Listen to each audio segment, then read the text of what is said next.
Zamanı hepimiz aynı sanırız. Bir saniye. Herkes için bir saniyedir diye düşünürüz. Saatler çalışır, günler geçer, yıllar akar. Ama evren, zaman konusunda hiç de sezgisel değildir. Modern fizik bize şunu söyler: zaman mutlak değildir. Bulunduğun yere, ne kadar hızlı hareket ettiğine ve ne kadar güçlü bir yer çekimine maruz kaldığına bağlı olarak değişebilir. Bu olguya zaman genişlemesi denir ve bu bilim kurgu değildir. Bu ölçülmüş bir gerçektir. Albert Einstein 20. yüzyılın başında çok tuhaf bir şey fark etti. Işık hızı evrendeki herkes için aynıdır. Ne kadar hızlı gidersen git, ışık senden hep aynı hızda uzaklaşır. Bu tek gerçek, zamanın herkes için aynı olamayacağı anlamına geliyordu. Şimdi bir an durun ve bunu hayal edin. Dünyada duruyorsunuz. Elinizde çalışan bir saat var. Aynı saate sahip bir astronotsa ışık hızına çok yakın bir hızda uzayda yol alıyor. Astronot için her şey normaldir. Kalbi normal atar, saati normal çalışır. Zamanın aktığını hisseder. Ama siz dünyadan baktığınızda astronotun saati daha yavaş çalışır.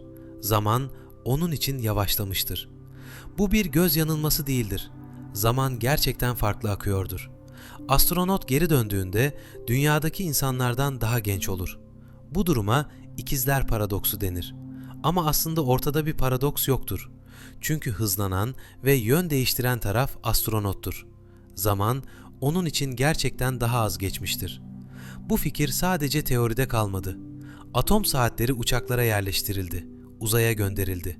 Sonra tekrar dünyaya getirildi. Aynı saatler yerde bırakıldı. Sonuçlar karşılaştırıldığında hareket eden saatlerin gerçekten daha yavaş çalıştığı ölçüldü. Einstein haklıydı. Ama zaman genişlemesi sadece hızla ilgili değildir. Yerçekimi de zamanı etkiler. Büyük kütleler zamanı adeta gerer. Şimdi şunu düşünün. Deniz seviyesinde duran bir saat, yüksek bir dağın tepesindeki aynı saatten çok ama çok az da olsa daha yavaş çalışır. Çünkü deniz seviyesinde yerçekimi daha güçlüdür. Bu farkı normal saatlerle fark edemezsiniz.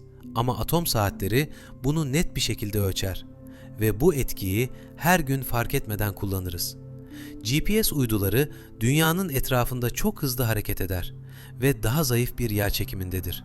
Bu iki etki uyduların saatlerini dünyadaki saatlerden farklı yapar. Eğer bu farklar hesaba katılmasaydı, navigasyon sistemleri her gün kilometrelerce hata yapardı. Yani telefonunuzdaki konum Einstein sayesinde doğrudur. Zaman genişlemesinin en uç noktası ise kara deliklerdir. Bir kara deliğe yaklaştıkça yerçekimi inanılmaz derecede artar. Dışarıdan bakan biri için kara deliğe yaklaşan bir astronotun zamanı giderek yavaşlar. Olay ufkuna yaklaştığında astronot neredeyse donmuş gibi görünür. Zaman adeta durur. Ama astronotun kendisi için zaman normal akar. O, dış evrenin hızlandığını görür. Bu garip gibi görünen durum, zamanın gözlemciye bağlı olmasının doğal sonucudur. Ve bize şunu hatırlatır: zaman, evrenin sabit bir arka planı değildir. Esneyebilir, yavaşlayabilir, değişebilir. Ve eğer zaman bile mutlak değilse, evren hakkında kesin bildiğimizi sandığımız kaç şey gerçekten kesindir?